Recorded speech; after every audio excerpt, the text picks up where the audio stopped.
Hello, welcome to KV Globe. आज हम 8 जून 2022 का करंट अफेयर डिस्कस करेंगे। अगर आपको डेली वीडियोस की पीडीएफ चाहिए तो आपको वीकली करंट अफेयर की पीडीएफ टेलीग्राम चैनल है हमारा केवी ग्लोब स्टडी ऑफिशियल, वहां पर शेयर कर दी जाएगी। तो आप ऑफिशियल चैनल ज्वाइन कर लीजिए, लिंक नीचे डिस्क्रिप्शन में दिया हुआ है। पीडीएफ का कोई चार्ज नहीं है। अब हम शुरू करते हैं आज का करंट अफेयर। पहला क्वेश्चन है, क्रेडिट लिंक्ड सरकारी योजनाओं के लिए एक नया राष्ट्रीय पोर्टल शुरू किया गया है प्रधानमंत्री द्वारा। तो इसका नाम क्या है? तो इस पोर्टल का नाम है जन समर्थ पोर्टल। राष्ट्रीय पोर्टल पीएम मोदी द्वारा स्टार्ट किया गया है सरकारी योजनाओं के लिए। जन समर्थ पोर्टल लाभार्थियों को ऋणदाताओं से जोड़ने के लिए सरकारी ऋण योजनाओं को जोड़ने वाला वन स्टॉप डिजिटल पोर्टल है। यह सरल डिजिटल प्रक्रियाओं के माध्यम से लोगों को सही सरकारी लाभ प्रदान करता है। वीडियो के लास्ट पार्ट में आपके जो कल कराए गए थे मई मंथ के इम्पोर्टेंट डेज, उसका सेकंड पार्ट कराया जाएगा, इसलिए वीडियो को लास्ट तक देखिएगा, स्किप बिल्कुल भी मत करिएगा, जिससे आपका मई मंथ का पूरा इम्पोर्टेंट डेज का लिस्ट आपका प्रिपेयर हो जाएगा। अगला है, फ्रेंच ओपन 2022 पुरुष एकल खिताब के विजेता कौन है, किसने जीता है? तो फ्रेंच ओपन 2022 पुरुष एकल खिताब जो जीता है वो राफेल नडाल ने जीता है। राफेल नडाल ने कैस्पर रूड को हराकर अपना 14वां फ्रेंच ओपन पुरुष एकल खिताब जीतने के लिए फाइनल मैच जीता। इस जीत के साथ नडाल ने रोलैंड गैरोस में अपनी 14वीं चैंपियनशिप और कुल मिलाकर 22वां ग्रैंड स्लैम खिताब अपने नाम किया है। वह प्रतिद्वंदियों रोजर फेडरर और नोवाक जोकोविच से 2 खिताब आगे हैं। फ्रेंच ओपन एक ग्रैंड स्लैम टेनिस टूर्नामेंट है जो पेरिस फ्रांस में स्टेड रोलैंड गैरोस में आउटडोर क्ले कोर्ट पर खेला जाता है। ये सारे क्वेश्चंस एग्जाम के लिए मोस्ट इम्पॉर्टेंट है, इसलिए वीडियो अच्छा लगे तो वीडियो को शेयर जरूर करिएगा, जिससे बाकी लोग भी आप अपनी तैयारी कर पाएँ। अगला है, भारत का पहला बैंकिंग मेटावर्स किसने लॉन्च किया है? तो जो भारत का पहला बैंकिंग मेटावर्स लॉन्च किया गया है वो लॉन्च किया है किया एआई ने। मेटावर्स कियावर्स, इसका नाम जो है बैंकिंग मेटावर्स का वो कियावर्स है और किया एआई ने लॉन्च किया है। किया एआई के जो एमडी और सीईओ हैं राजेश मिर्जानकर हैं और इसका मुख्यालय मुंबई में है। किया एआई एक डिजिटल समाधान प्रदाता है जो विश्व स्तर पर वित्तीय संस्थानों और सरकारों की सेवा कर रहा है। इसने भारत के पहले बैंकिंग मेटावर्स कियावर्स के लॉन्च की घोषणा की है। पहले चरण में कियावर्स बैंकों को सेवाओं के माध्यम से ग्राहकों, भागीदारों और कर्मचारियों के लिए अपने स्वयं के मेटावर्स का विस्तार करने की अनुमति देगा, जिसमें रिलेशनशिप मैनेजर और पीआर अवतार और रोबो सलाहकार शामिल होंगे। कियावर्स पायनियर एक अवतार आधारित इंटरेक्शन के माध्यम से मेटावर्स बैंकिंग के साथ वास्तविक विश्व बैंकिंग के विलय के मामलों का उपयोग करते हैं। आगे, हाल ही में रक्षा मंत्रालय ने कितने करोड़ रुपए के सैन्य उपकरणों प्लेटफॉर्म की खरीद को मंजूरी दी है? तो ये लगभग 76,000 करोड़ रुपए की मंजूरी दी है। नौसेना के लिए लगभग 36 करोड़ रुपए की अनुमानित लागत से अगली पीढ़ी के कॉरवेट की खरीद की मंजूरी दी गई है। कॉरवेट एक प्रकार का छोटा पोत होता है। एनजीसी का निर्माण भारतीय नौसेना के नए इन हाउस डिज़ाइन के आधार पर किया जाएगा और इसके लिए पोत निर्माण की नवीनतम तकनीक का इस्तेमाल भी किया जाएगा। स्वदेशीकरण को बढ़ावा देने के मकसद के साथ हिंदुस्तान एरोनॉटिक्स लिमिटेड द्वारा डॉर्नियर विमान और SU-30 MKI एरो इंजन के निर्माण के प्रस्ताव को भी मंजूरी दे दी है।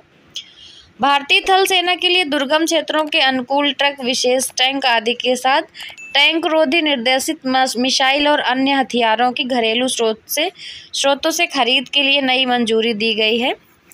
आगे, सिक्किम की स्टेट बटरफ्लाई किसे घोषित किया गया है? तो सिक्किम की जो स्टेट बटरफ्लाई घोषित की गई है वो है ब्लू ड्यूक।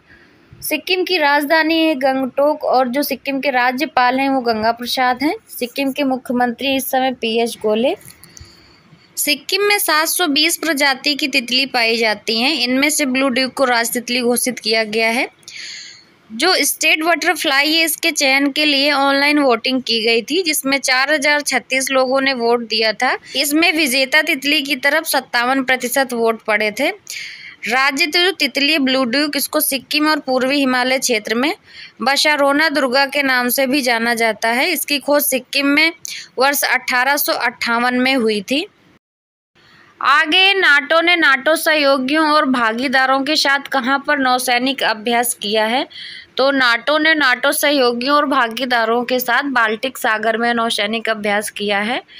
बाल्टोप्स एक वार्षिक नौसैनिक अभ्यास है जो 1972 में शुरू हुआ था। ये किसी विशेष खतरे के जवाब में नहीं किया जाता है। हालांकि नाटो ने कहा कि स्वीडन और फिनलैंड दोनों के भाग लेने के साथ नाटो दो नॉर्डिक आकांक्षी देशों के सहयोग से अपने संयुक्त शक्ति, लचीलापन और ताकत बढ़ाने के लिए एक अप्रत्याशित दुनिया में अवसर को गले लगा रहा है। फरवरी में यूक्रेन पर रूस के आक्रमण के जवाब में मई में नाटो में शामिल होने के लिए आवेदन करने से पहले फिनलैंड और स्वीडन दोनों में सैन्य गुट निरपेक्षता की एक लंबी परंपरा थी। मॉस्को ने अक्सर हेलेंस्की और स्टॉकहोम को पश्चिमी सैन्य गठबंधन में शामिल न होने की चेतावनी दी है और ऐसा करने पर कठोर कदम उठाने की भी धमकी दी है।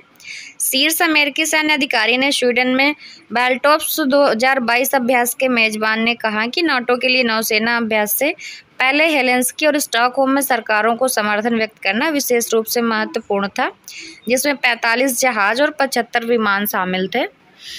आगे, अभिनव सोच को प्रोत्साहित करने के लिए गणित के माध्यम से out of the box thinking पर मुफ्त पाठ्यक्रम किसने शुरू किया है? तो ये IIT मद्रास ने शुरू किया है। आउट ऑफ द बॉक्स सोच एक अप्रत्यक्ष और रचनात्मक दृष्टिकोण के माध्यम से समस्याओं को हल कर रही है। इस पाठ्यक्रम में गणित के ज्ञात और अज्ञात तथ्यों को तार्किक रूप से फिर से खोजने के माध्यम से इस तरह की सोच पर जोर दिया जाता है। Out of the box thinking के पाठ्यक्रमों को IIT मद्रास प्रवर्तक टेक्नोलॉजीज फाउंडेशन IIT मद्रास की सेक्टर 8 कंपनी के माध्यम से ऑनलाइन मोड में निःशुल्क पेश करेगी। इसमें प्रवेश परीक्षा के लिए छात्रों को मामूली शुल्क अदा करना होगा। ये भारत में अपनी तरह का पहला कोर्स है और आने वाले दिनों में इसका बड़ा प्रभाव दिखेगा। इससे स्कूल और कॉलेज के छात्रों, खासकर ग्रामीण भारत में रहने वाले छात्रों को विशेष फायदा होगा। पाठ्यक्रम का पहला बैच 1 जुलाई से शुरू होगा और 24 जून तक पंजीकरण कराए जा सकेंगे। इसके तहत संस्थान का इस पाठ्यक्रम के जरिए स्कूल व कॉलेज के करीब 10 लाख विद्यार्थियों को जोड़ने का लक्ष्य है। इसके अलावा पेशेवरों और शोधकर्ताओं को भी इससे जोड़ा जाएगा।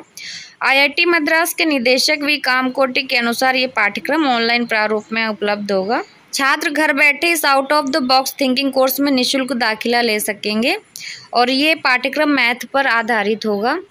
ये थे आज की क्लास के क्वेश्चंस। अब हम आज का स्पेशल देख लेते हैं। टुडेज स्पेशल में जो कल मई मंथ के इम्पोर्टेंट डेज करवाए थे 1 से 15 मई तक के, अब हम 15 से 30 मई तक के मंथ के इम्पोर्टेंट डेज देख लेते हैं। इससे आपका पूरे मंथ का, मई मंथ का आपका इम्पोर्टेंट डेज का डिस्कशन कंप्लीट हो जाएगा और पूरी मई का आपका तैयार हो जाएगा। तो 15 मई को क्या मनाया जाता है? तो 15 मई को विश्व परिवार दिवस यानी कि international day of the family मनाया जाता है और 17 मई को विश्व दूरसंचार दिवस मनाया जाता है। वर्ल्ड टेलीकम्युनिकेशन डे और इंफॉर्मेशन सोसाइटी डे भी इसी दिन मनाया जाता है। 21 मई को आतंकवाद विरोधी दिवस मनाया जाता है यानी कि एंटी टेररिज्म डे और 24 मई को राष्ट्रमंडल दिवस मनाया जाता है, कॉमनवेल्थ डे। अब आपका 31 मई बचा है। 31 मई को विश्व तंबाकू निषेध दिवस मनाया जाता है, एंटी टोबैको डे। तो ये थे मई मंथ के पूरे आपके इम्पोर्टेंट डेज जो कि एग्ज़ाम में पूछे जाते हैं। 1 से 15 तक के कल की क्लास में करवा दिए थे, 15 से 30 तक के आज के क्लास में। आपका पूरे मंथ का मई का कंप्लीट हो चुका है इम्पोर्टेंट डेज। अगर आप कल का पार्ट देखना चाहते हैं तो वीडियो का लिंक नीचे डिस्क्रिप्शन में दिया हुआ है, वहाँ से आप देख सकते हैं जाकर। अब हम कल का क्वेश्चन देखते हैं। कल आप लोगों से जो क्वेश्चन पूछा गया था, क्वेश्चन था listen to your heart the London adventure किसकी पुस्तक है? इसके 4 ऑप्शन दिए थे। Option A Ruskin Bond, option B Preeti Shenoy, option C Arvind Ghosh और ऑप्शन डी मेघनाथ देसाई। इसका सही आंसर है ऑप्शन ए रस्किन बॉन्ड। और इसका जो सही आंसर है वो कई लोगों ने दिया है, उनके नाम है उमा मीना, अनिल कुमार, रूबी गुप्ता, निधि ठाकुर। इन लोगों ने इस क्वेश्चन का सही आंसर दिया है। अब हम आज का क्वेश्चन देख लेते हैं जिसका आंसर आप लोगों को देना है। क्वेश्चन है प्रधानमंत्री संग्रहालय किस शहर में स्थित है? इसके 4 ऑप्शन दिए हुए हैं। Option A Delhi, option B Mumbai, option C Jaipur या ऑप्शन डी लखनऊ। तो इसका सही आंसर आप कमेंट बॉक्स में कमेंट करके दे दीजिएगा। और अगर वीडियो अच्छा लगा है तो वीडियो को लाइक शेयर ज़रूर करिए। और अगर चैनल पर पहली बार आए हैं तो चैनल को सब्सक्राइब करके बेल आइकन दबा दीजिएगा, जिससे आगे आने वाले वीडियोस के आपको नोटिफिकेशंस मिलते रहेंगे। एंड अगर आपकी कोई सजेशंस है वीडियोस के रिलेटेड, कुछ चेंजेस हैं आपके अकॉर्डिंग, तो प्लीज़ कमेंट करके ज़रूर बताइए। And thanks for watching.